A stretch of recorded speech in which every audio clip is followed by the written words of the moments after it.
Cortés, estudiante del segundo año de la carrera de Derecho en la modalidad semipresencial de la UNIDES Apure, dando respuesta a lo solicitado en el subproyecto de Derecho Procesal Civil. Voy a proceder a hablar sobre la ley procesal. La ley procesal es la ley que regula los procedimientos legales dentro de la rama del derecho procesal. Este tipo de leyes regula el procedimiento mediante los cuales se pueden reclamar ante los órganos jurisdiccionales pretensiones basadas en derecho material, como el derecho civil, en derecho penal, en derecho mercantil, etc. Según Humberto Cuenca, en el año 1974, la ley procesal es el instrumento que tiene a su disposición el derecho procesal para la realización del derecho. En cuanto a la naturaleza procesal de la ley, es de derecho público porque regula la función jurisdiccional asumida por el Estado. En cuanto a su naturaleza, de la ley procesal, cuando hablamos de la naturaleza de la ley procesal, se trata de aclarar o determinar si pertenecen al derecho público o al derecho privado.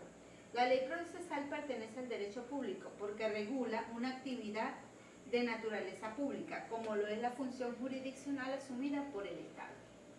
En cuanto a la eficacia de la ley procesal en el tiempo, según lo establecido en el artículo 24 de la Constitución de la República Bolivariana de Venezuela, en sus artículos 9 y 941 del Código de Procedimiento Civil y artículo 3 del Código Civil, los procesos se saben cuándo comienzan, pero no cuándo terminan, porque han intentado un juicio regularmente, tiene una larga duración y durante el transcurso del mismo pueden tener vigencia diversas leyes procesales.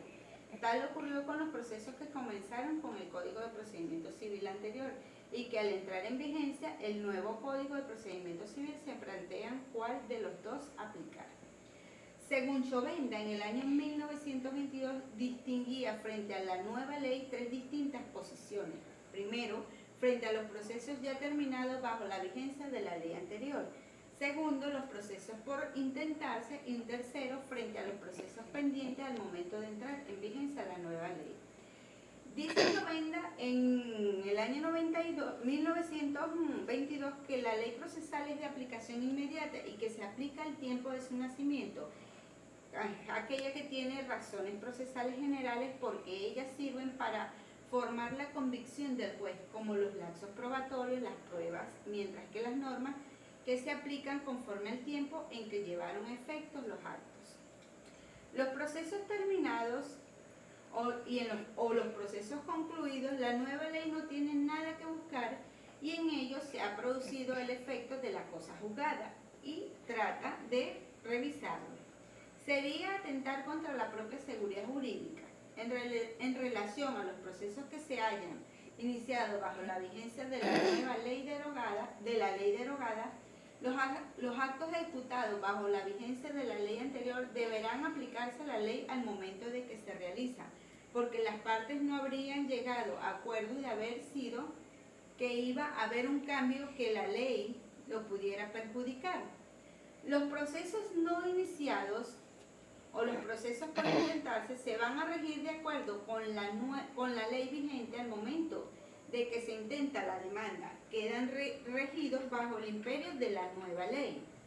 En cuanto a la eficacia de la ley procesal en el espacio, en el artículo del Código de Procedimiento Civil 1, 137 y 850 se trata de determinar cuál ley entre dos o más coexistentes en diferentes territorios es aplicable al proceso pendiente en uno de ellos.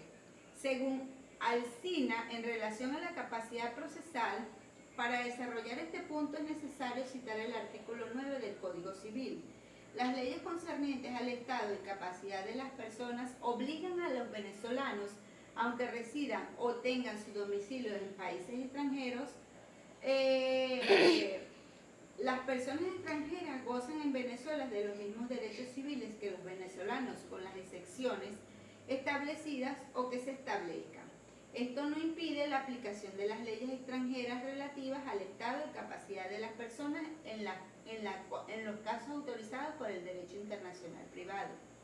En relación a la prueba, el principio admitido en el derecho internacional privado es el de que la admisión de los medios de prueba se rige por la ley del lugar en el que se ha realizado el acto y la formación de practicarse la prueba que rige la ley del lugar en que se debe llevar a cabo en el artículo 399 y 400 del Código Bustamante, ¿verdad? Ahora bien, además, si la ley venezolana exige documento público o privado para la existencia o prueba de un determinado acto, un medio diferente será inadmisible, según el artículo 11 del Código Civil. En cuanto a la ejecución en el extranjero de actos relativos al proceso en Venezuela, el principio de derecho internacional aceptado es que el objeto del acto se regula por la ley del comitente y la forma de cumplir o de realizarse se rige por la ley del comisionado.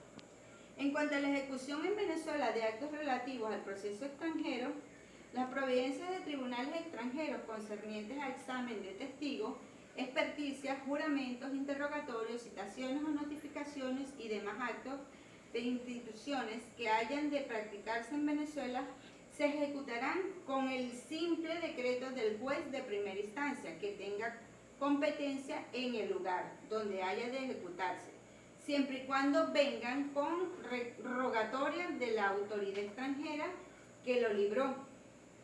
Ahora bien, vamos a hablar sobre lo que el exequatur.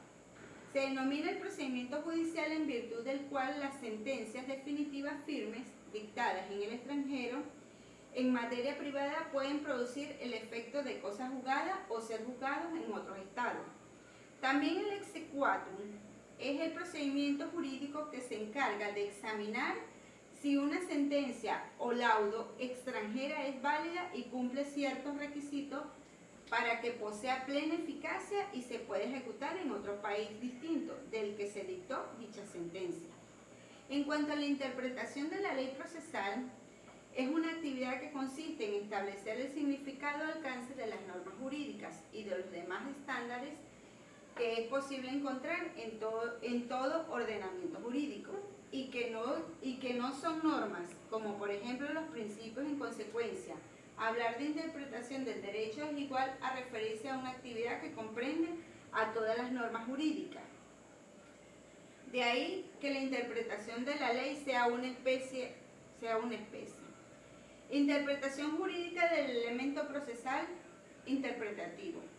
Estos elementos de interpretación siguen la concepción tradicional de Savigny. Se reducen a 4 elementos gramaticales. 4 elementos: el elemento gramatical, el elemento lógico, el elemento histórico y el elemento sistemático. El elemento gramatical de la interpretación tiene por objetivo las palabras de que el legislador se sirve para comunicarnos su pensamiento, es decir, el lenguaje de las leyes.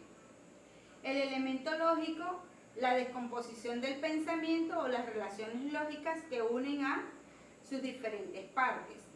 El histórico tiene por objeto el Estado de Derecho existen sobre la materia en la época en que la ley ha sido dada. Determinan el modo de acción de la ley y en cambio por ella introducido. Es precisamente lo que elementos históricos debe esclarecer. En cuanto a los elementos sistemáticos, tienen por objeto el lazo íntimo que une las instituciones y reglas del derecho en el seno de una vasta unidad. La jurisdicción para Chovenda es la función del Estado que tiene por fin la actuación de la voluntad concreta de la ley, mediante la sustitución de los órganos públicos jueces a la actividad de una particular de otros órganos públicos. Las nociones sistemáticas fundamentales. En lo que respecta a las nociones sistemáticas fundamentales, Pupio, en el 2012, afirma que dentro de la ciencia procesal existen 3: la jurisdicción, la acción y el proceso. Diversos procesalistas han tratado de definir a esta importante trilogía coincidiendo en que poseen una estrecha vinculación a tal punto que se genera entre ellas un nexo de correlatividad que hace que se impliquen mutuamente. Diversas acepciones. El concepto de jurisdicción tiene muchas acepciones y no siempre se aplica correctamente. En cuanto a eso tenemos la jurisdicción como ámbito territorial permite significar el espacio cualquiera que este sea, terrestre, marítimo, aéreo, insular, etc. Ahora bien, la definición sirve para referirse al conjunto de poderes, atribuciones o prerrogativas de un órgano público. Se alude a la potestad, a la investidura, a la especie de facultad de juzgar, pero sin relacionar con el deber de administrar justicia. Por consiguiente, esa acepción, lejos de aclarar el verdadero sentido del vocablo, la conlleva a una mayor confusión. En cuanto al origen de la jurisdicción, la doctrina está acorde en que la jurisdicción tiene sus orígenes con el nacimiento del Estado y de la civilización.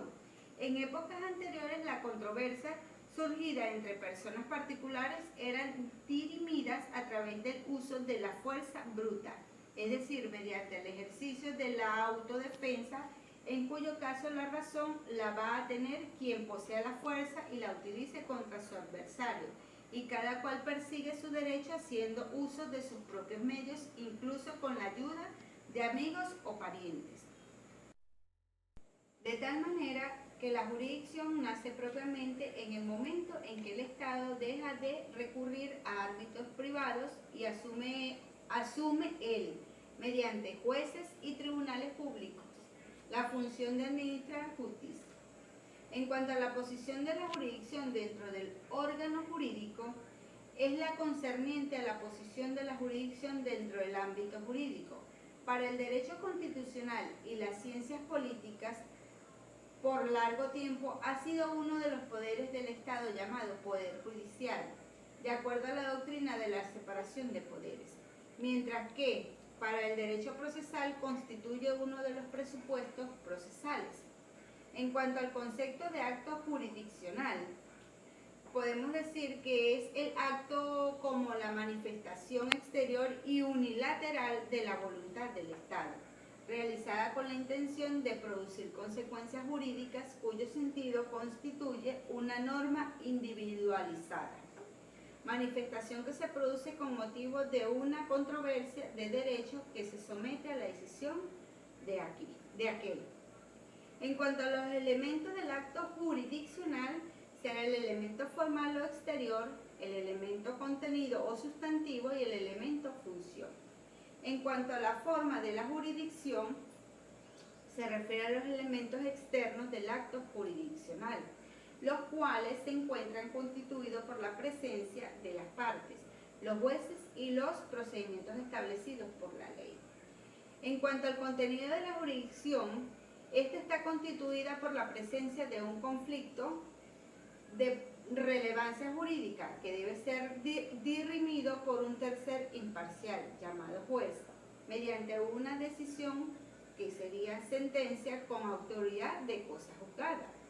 En cuanto a la función de la jurisdicción, este elemento está formado principalmente por el cometido del tribunal, que es resguardar la paz social, la justicia y los demás valores jurídicos mediante la aplicación eventual coercible del derecho. Ahora bien, vamos a hablar sobre la definición de la jurisdicción. La jurisdicción es un poder, deber de ejercicio obligatorio ejercido por el Estado a través de los órganos específicos a fin de dirimir mediante resoluciones fundadas, las cuales litigiosamente que son sometidas por los justiciables. Es un poder que debe, además de ser una potestad, es obligatorio su ejercicio. Vamos a hablar de los tipos de garantías jurisdiccionales. En cuanto a los tipos de garantías jurisdiccionales, según la doctrina, ha sido elaborado en base a la clásica división de las sentencias en fallos declarativos, de condenas constitutivos y cautelares. En las sentencias declarativas, la jurisdicción proporciona una declaración de certeza del derecho frente a la incertidumbre de una situación jurídica existente sobre el contenido de la norma y su aplicación a los hechos. En cuanto a la sentencia constitutiva, la jurisdicción tiene una finalidad constitutiva frente a los cambios jurídicos que originan la creación o modificación de situaciones anteriores.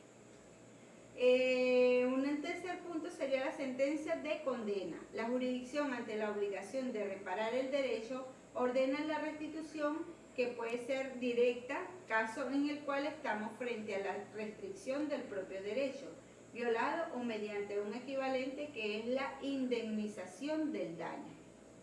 Ahora, un cuarto sería: en las sentencias cautelares, la jurisdicción proporciona las medidas preventivas o cautelares cuya finalidad es asegurar el cumplimiento del fallo frente al riesgo de que la condena se haga ilusoria por imposibilidad para ejecutarla y contra la eventual. En cuanto a las extensiones del concepto de jurisdicción en el lenguaje forense, aún en ciertas leyes se hace una aplicación extensiva del concepto de jurisdicción. Se habla entonces de la jurisdicción contenciosa, voluntaria y disciplinaria, tal como si fueran tres formas o manifestaciones de una misma función. La jurisdicción contenciosa nos habla de cuando no se llama al magistrado a suplir una capacidad defectuosa, ni a cooperar en la formación de estados jurídicos nuevos, o al desenvolvimiento del comercio jurídico, sino a actuar derechos o reconocer y reparar las infracciones del deber jurídico. La jurisdicción contenciosa tiende a actuar relaciones ya existentes. Este proceso sirve para la composición de la litis, es decir, la particularidad recurre a este proceso en búsqueda de la solución de un litigio que por sus propios medios no han podido solucionar. La jurisdicción voluntaria en sentido propio es el proceso judicial especial o especialísimo, mediante el cual se hace valer de modo alternativo ante los órganos de administración de justicia situaciones jurídicas, vale decir, derechos e intereses, incluso colectivos o difusos, con miras a su formación o desarrollo. El proceso voluntario constituye un instrumento fundamental para la realización de la justicia, ya que el juez, actuando en sede de jurisdicción voluntaria, crea las condicionantes concretos para dar significación jurídica a la conducta de la acción. Ahora, la jurisdicción disciplinaria, la llamada jurisdicción disciplinaria, contiene en nuestro derecho la potestad jerárquica de imponer modos de comportamiento a los jueces, funcionarios y profesionales por parte de la Suprema Corte de Justicia. A los funcionarios profesionales y auxiliares de la jurisdicción, como los testigos y peritos por parte de los jueces que están conociendo de un asunto, por parte de los funcionarios superiores de la administración judicial, de los funcionarios inferiores a ellos. Los dos momentos de la jurisdicción. Los dos momentos de la jurisdicción serían la cognición y la ejecución forzada. La cognición es la parte del proceso judicial destinada a reconstruir y probar los hechos que se alegan por las partes. En tal sentido, se alude a una fase cognitiva del proceso por oposición a la parte ejecutiva del mismo. La ejecución forzada es el proceso jurisdiccional destinado a llevar a cabo la ejecución fundada de una sentencia, ya que de nada sirve todo el conocimiento que el juez adquiere de los hechos para encuadrarlos en la norma y sentenciar. Si la decisión no se cumple por el obligado, de manera que la jurisdicción asegura mediante la fuerza, si la parte no cumple la ejecución de la norma concreta creada con la sentencia. Esta es la etapa de ejecución forzada y esta etapa forma parte integrante de la jurisdicción. Ahora, la jurisdicción y otras funciones del Estado serían la función jurisdiccional y la administrativa. Se diría entonces que todo acto emanado del Poder Ejecutivo es administrativo y todo acto emanado del Poder Judicial es jurisdiccional, lo cual en realidad no es cierto, por cuanto contamos con infinidad de actuaciones realizadas por los órganos jurisdiccionales que no son jurisdiccionales, como por ejemplo el otorgamiento de copias certificadas y notificaciones, como otras cosas. La jurisdicción y la legislación. No hay que olvidar que a las funciones jurisdiccionales, administrativas y legislativas hay que agregar la función de gobierno, representada por los actos del gobierno, los cuales es cierto pronunciados exclusivamente por el poder del Ejecutivo. Ahora bien, vamos a hablar sobre la acción. La acción es aquella actividad que realiza el sujeto produciendo consecuencias en el mundo jurídico. En dicha acción se debe dar un movimiento por parte del sujeto. La acción consiste en una actividad corporal externa y el derecho se ocupa solo de esos tres actos, en virtud de que los actos puramente espirituales. La relatividad del concepto de acción. Apunta Calamandri que el concepto de acción es relativo por cuanto su concepto depende del momento histórico, político y jurídico en que se formula la teoría. Pero cuando un ordenamiento jurídico determinado admite el derecho de acción, la cuestión de su relatividad pierde toda trascendencia y se presenta de nuevo las dudas y vacilaciones acerca de su concepto en ese ordenamiento jurídico determinado y concreto. En cuanto a la autonomía de la acción constituye un derecho autónomo anterior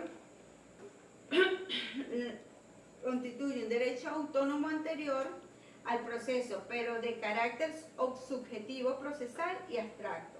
La acción es un derecho anterior al proceso. La acción es un derecho subjetivo. Es un derecho subjetivo procesal, es un derecho público, es un derecho autónomo y de carácter abstracto. De esta manera, la acción corresponde a todo sujeto de derecho con independencia de cualquier otro presupuesto. Continuando, la acción de un derecho autónomo, toda vez que es independiente del derecho material o de la relación sustancial sobre el cual se pide la declaración de certeza, por lo que la acción siempre tiene una misma naturaleza y contenido, la prestación de la jurisdicción, mientras que la relación material es diversa o variada. En cuanto a la acción y justicia, el elemento de justicia es incluido por Coulter en la descripción que realiza a la acción como derecho a la jurisdicción, indicando que la acción nace para suprimir la violencia privada. La acción no procura solamente la satisfacción de un interés particular y el utic singulo, sino también la satisfacción de un interés de carácter público, el utic civis. Es muy significativo que desde dos terrenos distintos se haya podido afirmar que el ciudadano que promueve la acción desempeña una función pública en cuanto procura la vigencia efectiva del derecho en su integridad. El carácter público de la acción otorga naturalmente un acentuado carácter público al derecho procesal. Ahora vamos a hablar sobre la acción y derecho subjetivo. La acción no es otra cosa que el derecho de perseguir en juicio lo que nos debe. La acción no es más que el mismo derecho subjetivo en su tendencia a la actuación, el derecho subjetivo en movimiento, expresándola con una metáfora más literaria que científica. La acción y pretensión, según Coulter, la pretensión es la afirmación de un sujeto de derecho de merecer la tutela jurídica, debiendo agregarse que también constituye un acto.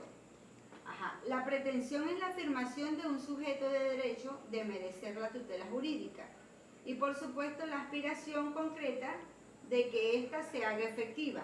En otras palabras, la autoatribución de un derecho por parte de un sujeto que, invocándolo, pide concretamente que se haga efectiva a su respecto la tutela jurídica. La pretensión no es la acción, ya que la acción como poder jurídico hace valer la pretensión por ellos. Directamente, la pretensión es una actitud muy lógica y prudente que podría asegurarse si no mediara la necesidad de dar contenido a un vocablo de uso secular. Acción y demanda.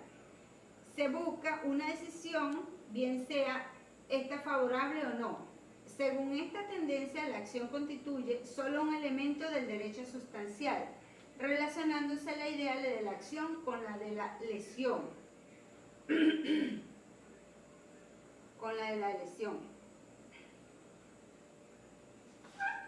A la demanda, según Bello Lozano, la define como el acto iniciatorio o introductorio del proceso, acto exclusivo de parte actora, sin el cual no puede iniciarse el mismo. De esta manera, el artículo 339 del Código de Procedimiento Civil dispone: el procedimiento ordinario comienza por la demanda, que se propondrá por escrito en cualquier día y hora ante el secretario del tribunal o ante el juez.